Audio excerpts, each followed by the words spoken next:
4.7 재보궐선거가 이제 3주 남짓 남았습니다. 여야는 이번 주 단일 후보 선출에 나섭니다. 이 주자들 간 단일화 협상도 이제 마무리 절차에 돌입해야 하지만 녹록지는 않아 보이는데요. 자세한 이야기 정치부 조창훈 기자와 이야기 나눠보겠습니다. 안녕하세요. 네, 조창훈 기자, 먼저 일정을 한번 짚어볼게요. 일단 이번 주 범여권 후보 선출은 어떻게 되고 있나요? 네, 더불어민주당 박영선 후보와 열린민주당 김진애 후보는 오는 17일이죠. 그러니까 모레 단일 후보를 정하기로 했습니다. 예. 후보 등록일이 18일과 19일, 이틀간이니 그 전에 후보자를 정리하겠다는 건데요.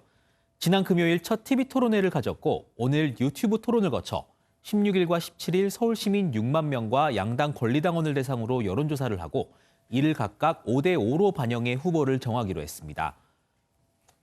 예, 범여권 후보의 경우는 특별한 이견은 없어 보이네요. 그렇다면 이 범야권 후보들은 어떻습니까? 네, 일정을 먼저 한번 보시겠습니다.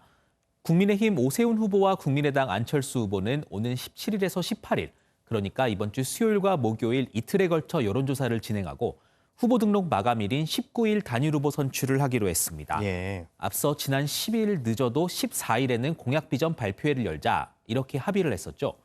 하지만 14일인 어제 끝내 열리지는 못했습니다. 앞서 리포트에서 보셨듯이 고성이 오가는 등 진통 끝에 일단 오늘 오후 3시에 발표회를 열자는 데만 합의한 상황이고요.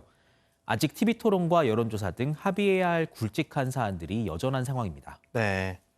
이렇게 약속한 일정조차도 제대로 사실 진행되지 못한다는 건 이 단일화 자체를 장담할 수만은 없는 상황 아니겠습니까? 네, 예고한 대로 아름다운 단일화를 거쳐 나흘 뒤 단일 후보를 선출할 수 있을지 의문이 커지는 게 사실입니다. 예. LH 직원들의 땅 투기 의혹으로 재보선 판세가 급격히 야권으로 기울었다는 판단이 변수가 되고 있는 것으로 보이는데요. 예. 1대1 구도에선 누가 나가도 민주당 박영선 후보를 이길 수 있다는 여론조사가 속속 등장하고 있는데 어제는 무려 20%포인트가량 차이를 보인다는 조사마저 나왔습니다. 네. 그러면 어떤 여론조사인지도 좀 자세하게 짚어주시죠. 네, 여론조사 전문 업체인 STI가 지난 12일부터 13일 이틀간 서울 거주 만 18세 이상 1,000명을 대상으로 벌인 조사인데요. 예. 박영선 후보와 오세훈 후보의 가상 양자 대결에서 박 후보가 33.1%, 오 후보가 51.8%의 지지율을 기록해 18.7%의 격차가 벌어졌습니다. 예. 박 후보와 안철수 후보의 대결을 보면요. 박 후보가 32.3%를 얻어 53.7%를 얻은 안 후보의 21.4%포인트 차로 뒤처졌습니다. 하지만 지난 11일 발표된 KBS 여론조사 결과는 달랐습니다. 예. 박영선, 오세훈, 박영선, 안철수 모두 박 후보가 다소 뒤처지긴 했지만 오 후보와는 오차범위 아니었고요. 예. 불과 나흘 전인데 누가 앞선다고 말하기는 어려운 상황이었습니다. 네. 이렇게 수치로만 봐도 20% 가까이 벌어지는 건데 갑자기 이렇게 벌어지는 이유, 아까 이야기한 LH 사태도 있겠지만 이유는 좀 어떻게 분석해야 될까요? 네, 그래서 여론조사 개요를 한번 살펴봤습니다. 예. 휴대전화 ARS 100%, 그러니까 전화 면접 없이 자동 응답조사로 진행이 됐고 60대 이상 응답자가 전체의 33.6%를 차지하는 것으로 표시가 되어 있습니다. 아무래도 보수 진영의 응답률이 높지 않았겠느냐 이렇게 해석할 수 있는 부분입니다.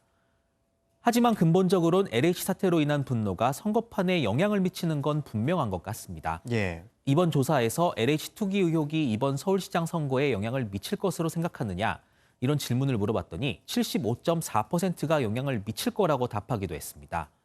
야당인 국민의힘은 공세 수위를 연일 높이고 있는데요. 예. 김은혜 국민의힘 대변인은 어제 논평을 통해 이번 LH 사태로 공정과 정의는 죽었다면서 문재인 정부를 대한민국 역사상 최고의 불공정 내각으로 정의했습니다. 예. 이어 검찰 수사 없는 조사 또한 국민의 신뢰를 잃은 지 오래라면서 정세균 총리 등 내각을 총사퇴시키고 국가기강을 일신해야 한다고 주장했습니다. 예. 아무래도 여당으로서는 이제 선거가 3주 정도 남았는데 마음이 좀 급할 수밖에 없겠어요. 네, 그렇습니다. 누구보다 후보자 본인의 마음이 가장 다급하겠죠. 박 후보는 어제 긴급 기자회견을 열고 LH 투기 사태와 관련해 3기 신도시 땅 주인 모두를 조사하자 이런 제안을 했습니다. 예. 박 후보자의 얘기 한번 들어보시겠습니다. 토지 소유자 전수조사로 차명 투기 연루자의 자금 출처 흐름을 낱낱이 추적해서 불법 투기 세력을 철저히 가려내고 책임을 물어야 합니다. 불법 투기를 뿌리복 네, 그러니까 요약하면 이미 진행 중인 조사와 수사의 범위를 넓히고 강도를 높여라 이런 얘기인데요. 예.